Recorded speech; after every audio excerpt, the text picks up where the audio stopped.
आरंभ हुई, जैसा कि वेद में भी आया है और महर्षि ज्ञान की भी मान्यता है। प्रारंभ में केवल युवक और युवती सृष्टि के रचना में आए। तो जब युवक और युवती आए, सृष्टि आरंभ हुई वहां से, तो पहला संस्कार कौन सा हुआ उनका? हाँ जी, पहला संस्कार कौन सा होगा? बोलो। बिना विवाह के कैसे हो जाएगा? तो पहला संस्कार बोलो क्या हुआ? और विवाह संस्कार आधार है गृहस्थ जीवन का। मैं आपको बधाई दे दूं इस बात के लिए, पिछले दिनों आपका जो कार्यक्रम हुआ पूर्णतः सफल, उसमें जितने विषय आपने दिए थे वो सब के सब विषय विवाह संस्कार में उपलब्ध है। जो व्यक्ति विवाह संस्कार में की गई प्रतिज्ञाओं को पालन करता है अक्सर से अपने गृहस्थ जीवन में, वो आनंदित रहता है। लेकिन दुर्भाग्य है, जहां एक और वैश्य जान ने कहा संस्कारों के करने से मनुष्य का शरीर आत्मा दोनों संस्कारित होकर के धर्म अर्थ काम और मोक्ष के योग हो जाते हैं और संतान भी अति उत्तम होती है। इसलिए संस्कारों का करना सबके लिए आवश्यक है। और आधार कौन सा बताया मैंने? विवाह संस्कार। वही से तो चलेगा सब। उसके आरंभ में ये बहुत विस्तार में नहीं जाऊंगा, ये देख लिया जाता है गुण कर्म स्वभाव और अन्य योग्यताएं दोनों की, जिनका विवाह संस्कार होगा। और दोनों प्रसन्नता पूर्वक जब तैयार हो जाए तब उनका विवाह किया जाता है। यदि किसी ने विवाह से पूर्व भी अपने ब्रह्मचर्य को भंग किया तो ऋषि ध्यान लिखते हैं कि वो ऐसे हैं जैसे घड़े को डंडे से फोड़ दिया हो, उनका जीवन बर्बाद है। ऐसे लोगों को विवाह संस्कार नहीं होना चाहिए। लेकिन सृष्टि के आरंभ में तो बहुत पवित्र आत्मा, वहां तो कोई दोष था नहीं, तो इसलिए फिर भी वो क्या प्रतिज्ञाएं करते हैं। और महर्षि गांधी संस्कार विधि में जो संस्कार उन्होंने विवाह के ऊपर लिखा, जिनका विवाह हुआ था हो चुका,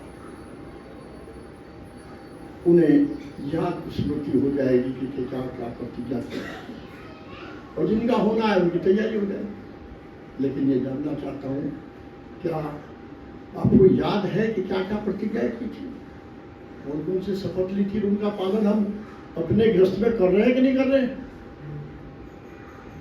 जो रास्ता सर्वदा आनंद के लिए है, पूरा जीवन उस पर चले कि नहीं चले?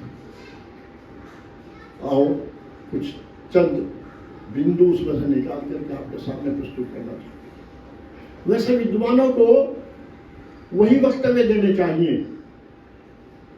जिनसे हमारा निर्माण होता है। आपके विषय वास्तव में जो थे अभी समारोह में, वो सब के सब इसमें आ जाते हैं, जैसा मैंने अभी बताया।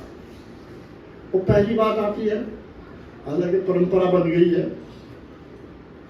वरमाला, जिसमें माला पहनाते हैं वधू वर को, तो वर उसके सामने बोलो सिर झुका। उसके पश्चात वरमाला के पश्चात आगे हम बढ़ते हैं तो पहला काम क्या होता है? पहला काम, उसका नाम है प्रतिग्रहण। पानी ग्रहण नहीं, पानी ग्रहण बाद में आएगा। प्रतिग्रहण, पिता अपनी पुत्री का हाथ वर के हाथ में चपटा रखता है। तो किस उद्देश्य से, क्या कहता है कि इस पुत्री को मैंने आज तक बड़े लाड प्यार से, बड़े स्नेह से इसकी सारी आवश्यकताओं को पूर्ति करते हुए इसको शिक्षित किया है, इसको युवा किया है, जैसे आज तक ये इस आंगन की फुलवारी रही, ऐसे ही आपको मैं इसे सोचता हूँ आज के बाद इसकी सारी जिम्मेदारियां आप। और वो कहता है हाँ, मैं बड़े प्रसन्नता के साथ स्वीकार करता हूँ, और जैसे आपके घर में रही ऐसे ही उस घर में रहेगी जाने की। उसके पश्चात तैयारी हो जाती है जिसकी, आकर के दूल्हा खड़ा हो जाता है वर, और बाद में वधू आती है। दोनों खड़े होकर के हाथ जोड़ करके एक मंत्र बोलते हैं जो आपके जो विवाह संस्कार के कार्ड होते हैं सब पर छापा जाता है, लेकिन ये नहीं सोच पाते कि ये मंत्र क्या कह रहा है, यह आधार है। क्या है मंत्र? शास्त्रियों ने बताया, समजंतु विश्वे देवा समापो जानिनो सम मातृस्वा समधाता समदृष्टि दधातु नो। इसमें मुख्य रूप से व्याख्या करने के लिए 4 शब्द आए हैं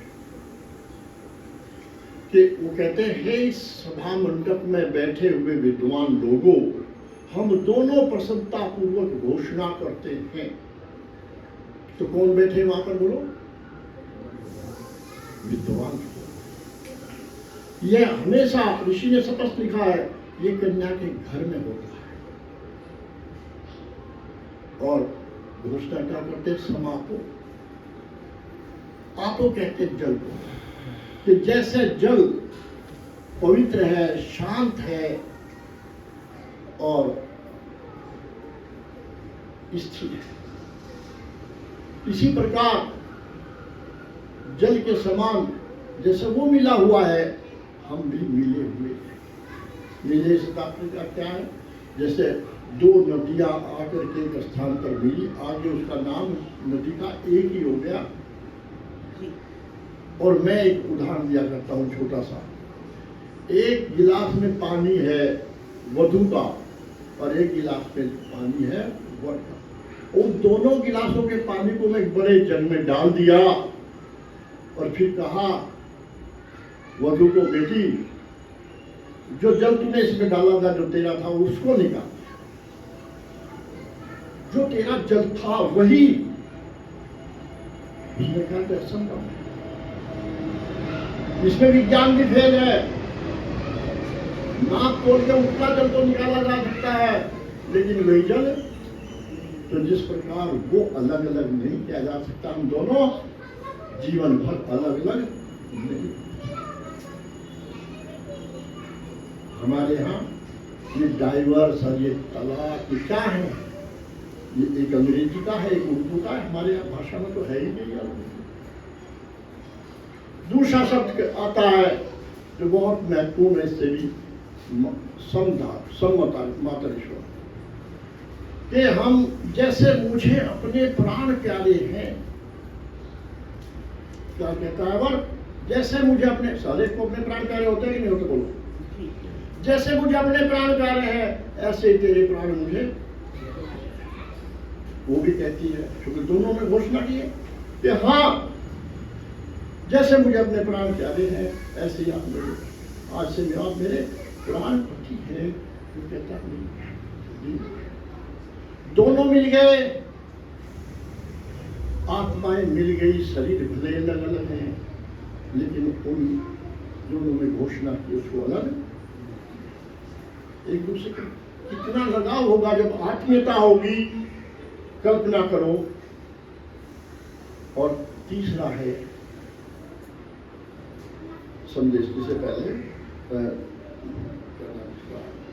समझाता, इतना बढ़िया समझा। जैसे परमात्मा ने, ईश्वर ने पूरी सृष्टि को रच करके धारण किया है, सारा पालन पोषण सब कुछ करता है ना परमात्मा, ठीक इसी प्रकार मैं तुझे धारण करता हूं। और वो कहती है मैं आपको धारण करती हूं, और एक दूसरे का ध्यान आवश्यकता है पूरी। और चौथा शब्द है समदृष्टि। इसका अर्थ है कि जिस प्रकार वक्ता को श्रोता से प्यार हो जाता है, कब? जब आप जैसे श्रोता है। तो उसे बड़ा आनंद आता है। सच कह रहा हूं, मुझे बड़ा आनंद आ रहा।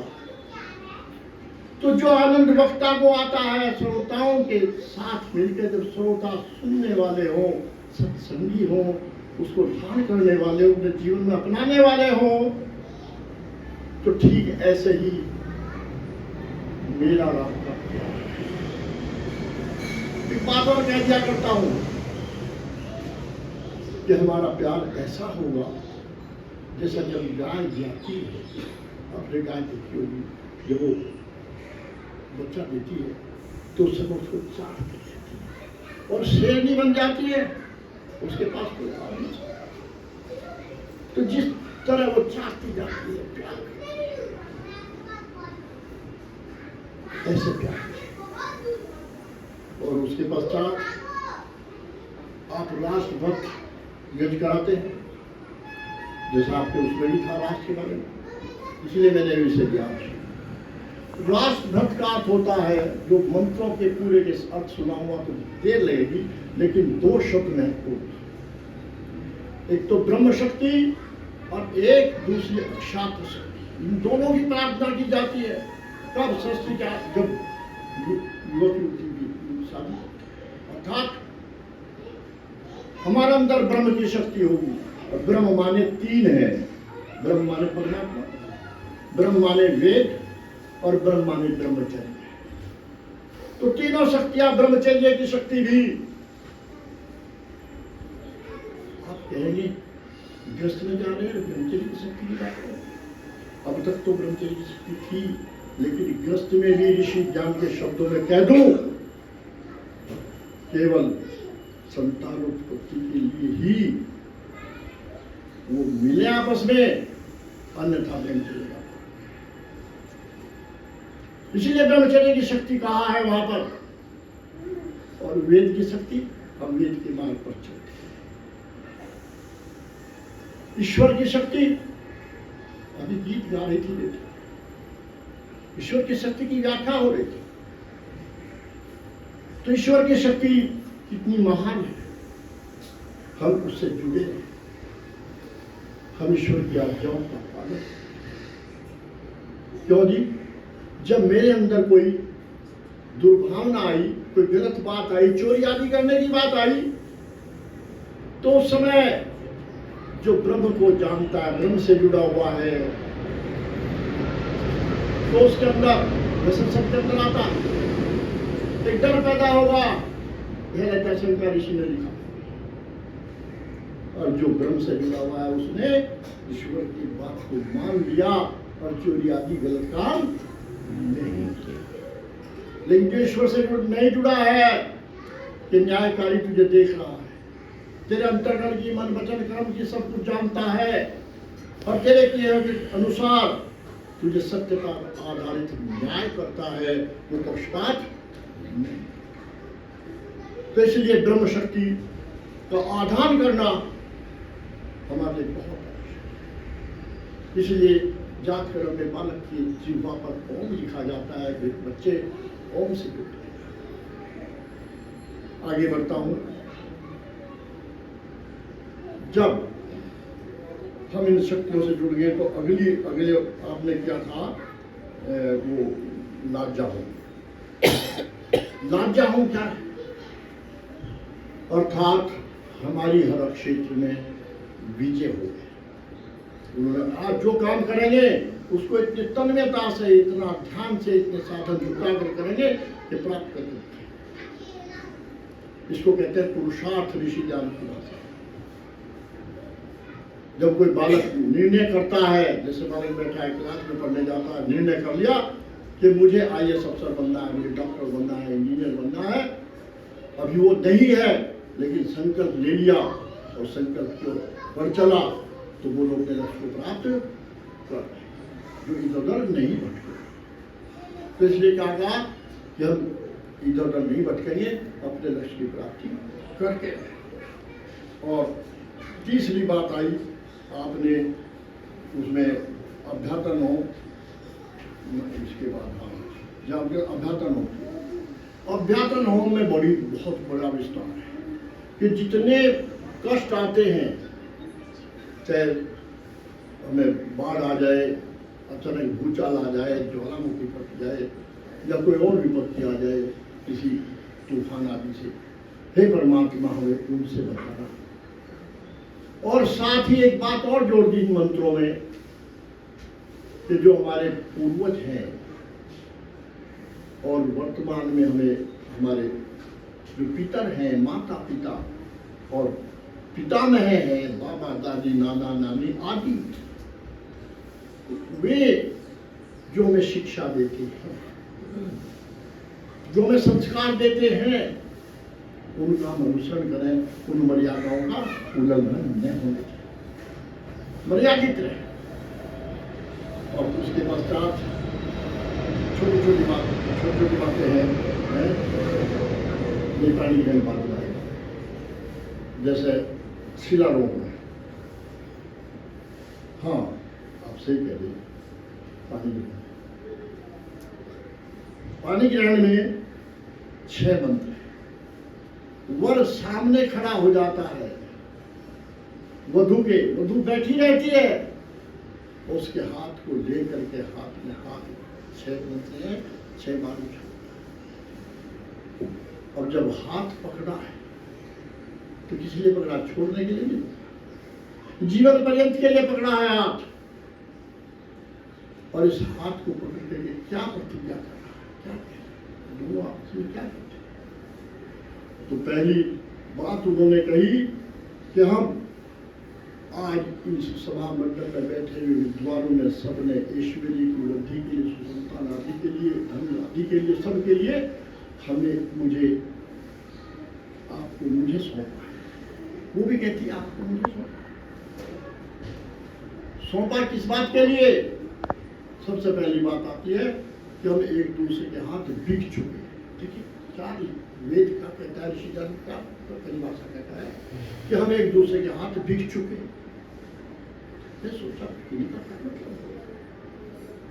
यह खरीदी थोड़े जा रही। हाँ, विचार किया। मैं बाजार में पेन लेने गया, दुकान पर मैंने पेन पसंद आया, मैंने कहा भाई कितने पैसे का? 20 रुपये। मैंने उसको 20 रुपये दे दिए, तो पेन किसका हो गया? तो ठीक इसी प्रकार मैं तेरे हाथ बिक चुका, तो वो कहती है मैं आपके हाथ बिक चुकी, अर्थात एक दूसरे के हो, किसी और के।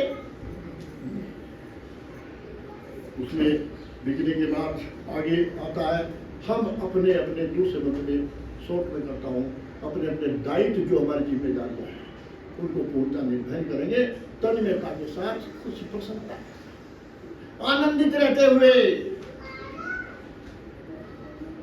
उसमें इफ या मत नहीं, मतभेद हो सकता है, लेकिन सत्य के आधार पर डिस्कस करके, निर्णय लेकर के मनभेद कभी मत होना। और उसके पश्चात दायित्व के बाद, हाँ ये छोड़ दिया।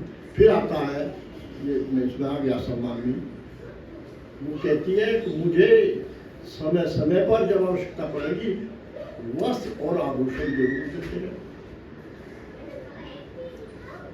क्या मतलब है बात पूछने का कि वस्त्र और आभूषण देते रहेंगे?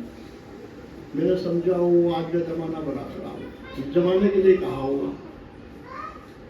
एक महिला के पास बेचारी के मुश्किल से 1 या 2 शादी है, उन्हीं में काम चला लेती, चल जाए। फंक्शन में गई, समाज में आई, कर गई, वो अपनी शादी करेगी, अगले फंक्शन में गई, दूसरी मिला वो फिर वही शादी, फिर वही शादी। तो क्या कहती है, ये तेरे पे एक ही शादी है, समझिए। तो इसलिए वस्त्र आदि जब कभी जाए तो वो डिमांड की गई। आ गया पिता की बढ़ोतरी के लिए, ये मैं आगे चर्चा करूँगा, थोड़ा तेजी से चलता हूँ। फिर आता है छठे में बड़ा काम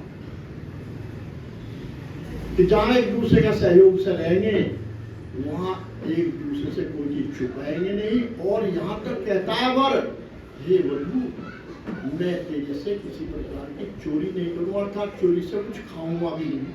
ये यार खाना भी चोरी से नहीं होगा कहीं, यदि कहीं खाया तो आके बताएगा।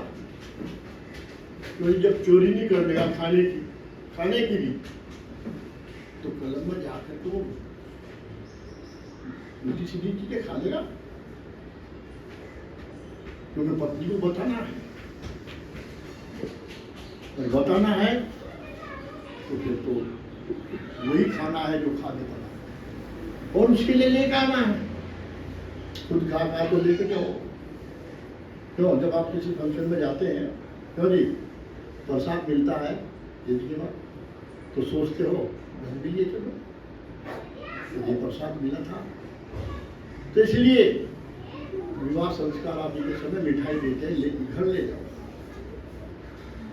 हमारे यहाँ परंपरा है कोथली आदि आना, कोथली सब कुछ कम समझता हूँ। जब त्योहार आता है तो पीहर से मिष्ठान आदि आता है तो पड़ोस में बांटती फिरती है।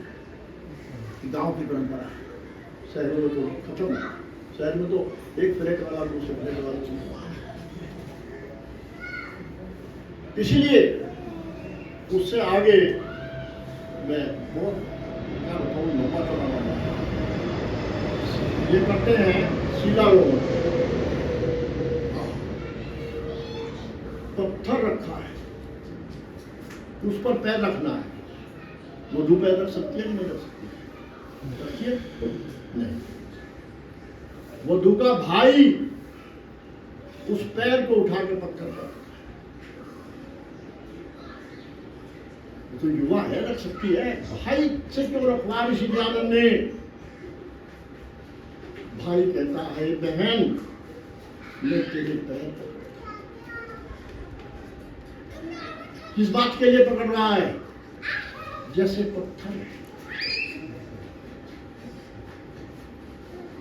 स्थिर है, मजबूत है। जो जो इस घर में संस्कार लिए हैं स्थिर और मजबूती से उनको निभाना, कोई ऐसा बात का मत कर देना जो हमें तेरे पर। फिर आता लाजा होम, और क्या दी जाती है? खील से, चावल की खील से। खील तो मक्का की भी होती है, मखाना भी खिला हुआ होगा। ये चावल की खील से क्यों दी गई? मैंने सोचा अरे खील तो इसलिए दे रहे, खिला हुआ नहीं चाहिए, परंतु तो उससे भी खिला सकता है, दूसरी खीलों से। चावल से ही क्यों? तो क्या संदेश है? ये संदेश है, आप जानते हो, जो किसान है या खेती से संबंधित है, तो मैं बता रहा हूं। जब हमें किसी खेत में, उसको मुंजी बोलते हैं खेत को, चावल वाले खेत को, वो बोना होता है तो उससे पहले अपने यहाँ छोटे खेत में, अपने घर में छोटे क्षेत्र में खाद वगैरह डाल करके बीज बोते हैं। बीज वहां बोया जाए छोटे खेत में, और जब वो उसको बोलते हैं पौध। जब वो पौध तैयार हो जाती है खेत में रोपने योग्य, तब उसको वहां से उखाड़ते हैं और ले जाकर दूसरे खेत में पानी तैयार करके, खेत तैयार करके उसमें रोपते हैं। देखा होगा टीवी बना में रोपते हैं, तो उसको रोपते हैं। लेकिन ध्यान दीजिएगा, यदि उस पौध को जहाँ से उठा करके वहाँ ले गए थे, घर से उठा करके वहाँ उस खेत में रोपा, उसी खेत में वो बढ़ता है, पौधा फूटता है, एक शाखा के कई शाखाएं हो जाती है, उसमें कितनी बालियां आ जाती है, जो एक दाना था उससे हजारों दाने मिल जाते हैं, फलता फूलता है। लेकिन उस पौधे को जो उस खेत में से उखाड़ के किसी तीसरे खेत में लगाओगे तो वहां वो होने वाला। क्या मतलब है कि अपने इस कुल से कन्या गई है, जिस कुल में गई है उसी कुल में फल मिलेगी, तीसरा घर उसके लिए नहीं। अब उसके पश्चात मैं बहुत तेज से चलना चाहता हूँ। केस मोचन करते हैं। केस मोचन का अधिकार तो यही कि आज तक कोई फैशन करने का अधिकार नहीं, क्योंकि ब्रह्मचारी जब तक शादी नहीं कोई फैशन नहीं करे। आज तुझे श्रृंगार करने का वो छूट दी जाती है अधिकार। अब सप्तपदी पर आ जाओ। 7 कदम रखते हैं, वो तो समझा देंगे, मैं बता दूं। जो दाया कदम रखा उससे आगे बाया नहीं जाएगा। साथ साथ निशान कौन की ओर, वो कंधों पे हाथ रखते हैं और चल मिलकर। तो पता जुलूसी बांध दी जाती है, तो गांठ जो बांधी है गांठ खुलने वाली है, ये संदेश है। और मैं लाजा होम की एक बात छोड़ गया था, वो जरूर कहूंगी। लाजा होम में आहुतियां जो खींच दी जाती है, तो अंतिम आहुति चौथी बार में भाई जो है और माँ दोनों मिलके उसको जितनी बची सारी में हाथ भर देते, वो भगाया तो हमें सारे उनको। तो कह रहा है भाई, हे बहन, तुझे पिता ने तो वर के हाथ सौंप दिया, लेकिन मैं जब कभी तू आएगी हम बुलाएंगे। आ तो सकती है, बिना बुलाए नहीं जा सकता, लेकिन जब कभी भी बुलाएंगे किसी फंक्शन में, किसी अवसर पर, तो मैं तेरी जैसे हथेलियों को आज भर दिया, ऐसे तेरी डिमांड को, तेरी मांग को, तेरी आवश्यकता की पूर्ति है। ये संदेश। अब मैं कह रहा था उसको आपको एक नजर के बाद सप्तपदी में 7 कदम रखे। पहला कदम याद रखना, पीछे अर्थात अन्न के लिए।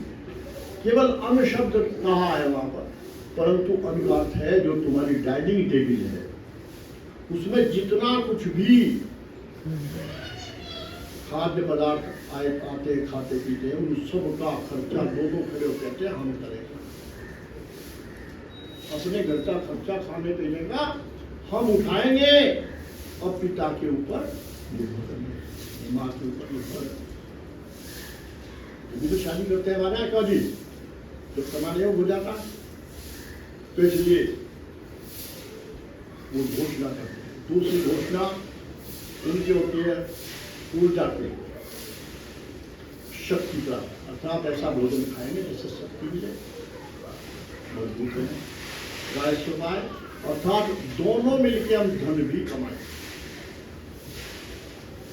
ये जरूरी नहीं है कि उसका है आपकी पत्नी को नौकरी नहीं करती, घर में है, लेकिन वो भी तो पढ़ाई कर रही, तो जी अपने घर का काम निपटाना, यदि नौकरानी को रखेगी तो कितना पैसा देना पड़ेगा, वो तो बचत हो रही है। तो इसीलिए दोनों मिलकर के हम अपने घर की गाड़ी को चलाएं। और इसके पश्चात आता है मयोभाय, वो हो गया सुख और समृद्धि के लिए। प्रजाभ्य में आ गया, पंचपदी प्रजाभ्य भवय। 4 कदम चलने के बाद आया 5वां स्थान, इसका सुसंतान का निर्माण करने। पैदा तो पशु पक्षी भी करते हैं, लेकिन निर्माण का कार्य कौन करता है? मनुष्य। मनुष्य को ज्ञान है, संस्कारित करना है संतान को, गर्भाधान से लेकर के और उपनयन संस्कार। उन संस्कारों की चर्चा फिर करेंगे, लेकिन यहाँ पर मैं एक एग्जाम्पल दे दूँ।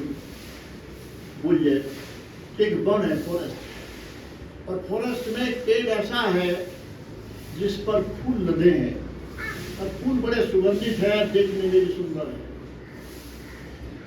उससे पूरा पूरा वन, जिसमें और कोई पेड़ फूलों का नहीं है, लेकिन पूरा वन महक जाता है। अधिक संतान न होकर के चाहे एक ही है, और वो यदि गुणवान है तो पूरे कुल को महका। आकाश में चंद्रमा अकेला प्रकाशित कर देता है, अकेला रोशनी दे देता है, लेकिन जिस दिन अमावस्या होती है तो हजारों तारे भी प्रकाशित। तो इसलिए पैदा करो तो चंद्रमा करो, सूर्य जैसा अनुसार चमकदार करो, सोने जैसा, इसलिए सोने की सलाह करते सोने जैसा महत्वपूर्ण हो। इन्होंने घड़ी दिखा दी मुझे, अभी तो मैं गर्मा था बस, क्योंकि अभी तो आगे छोटी सी बातें बोलते हैं सभा। बात आती है आशीर्वाद, और ये यहाँ तक आधा होगा आशीर्वाद के बाद तक, शुरुआत हो प्राप्त इसके बाद है। आशीर्वाद में पंडित जी ध्यान से पढ़ लेना, वर अपनी उसके वधू के सर पर हाथ रख करके कहता है, हे सभा में बैठे हुए विद्वान लोग, मंत्रपूर्वक बोलता है। इसको ये बड़ी मंगलकारिणी है, इसका वो देखो स्वरूप बड़ा मंदिर का। आप लोग यहाँ से जाने से पहले इसको आशीर्वाद, और जब जब अब आवश्यकता होगी, जब कोई हमारे घर पर मैं चलूंगा फिर आना, ऐसा नहीं फिरना होगा। और वो इसको आप आशीर्वाद दीजिए। क्या कहता है? इसको आशीर्वाद दीजिए। तो आशीर्वाद किसको दिया जाएगा बोलो? वधू को, वर को तो नहीं है। जब शपथ है तो क्या कहता है? आशीर्वाद क्या? बहुत छोटा सा, ओम सौभाग्य, ओम सौभाग्यशाली सुसंतान से, धन्य ऐश्वर्य से आभूषित, भगवान तेरा भला। यहाँ पर समाप्त कर देते हैं, नहीं, अभी भी 2 आहुति शेष रह जाती है। शुष्क आहुति, उसके बाद प्रजापति आहुति दे करके ये पूर्वार्ध समाप्त हुआ। उत्तरार्ध इसके बाद शुरू होता। उत्तरार्ध की 2 बात कहते हैं, तो वो उसे करते ही नहीं। तो जी करावे कोई तो आधी शादी हुई और आधी भी समझ में आई नहीं, वहाँ बैंड बाजे बज रहे, इसको पढ़ो। इसलिए मैंने इस पर बहुत गहराई में जाकर के बड़ा मंथन करके 6-7 साल लगा करके पुस्तक लिखी। ध्यान दिला मैंने पुस्तक लेकर आनी थी आपके लिए, लेकिन व्हाट्सएप पे वो उपलब्ध है, आपको हमने भेज दिया, व्हाट्सएप से ले लिया, ठीक है। क्योंकि मैं लाट आ रही थी, वो सारी चलेगी, लेकिन इनके लिए नाम की रख रखी मैंने, जरूर भेजूंगा। तो उसमें क्या है? उत्तरायण सबसे पहले तो रात्रि में ध्रुव दर्शन करा, नहीं कराए पंडित जी ने तो अपना कर लो। रात में दोनों खड़े होकर के तो पश्चिम देखो क्या मतलब है? ध्रुव स्थिर है अपने स्थान पे, चलता अपना स्थान नहीं बदलता, ऐसे ही वो भी एक दूसरे का स्थान नहीं बदलता। और हाँ, क्या बताओ, कच्चा छूट गया। सप्तपदी में एक बात वो पैर छूट गई, इससे याद आ गई। वो थी 7वां पद लगते हैं, सप्तपदी सखाए भवे, सखा हो गए, एक दूसरे के मित्र हो गए। मित्र कब बने? शादी के बाद। अच्छा, तो वो ध्रुव का हो गया। इसके बाद एक दर्शन और कराते हैं जिसका नाम अरुंधति का है। अरुंधति क्यों दिखाते हैं अरुंधति को? क्योंकि अरुंधति ऋषि वशिष्ठ की पत्नी है, और वो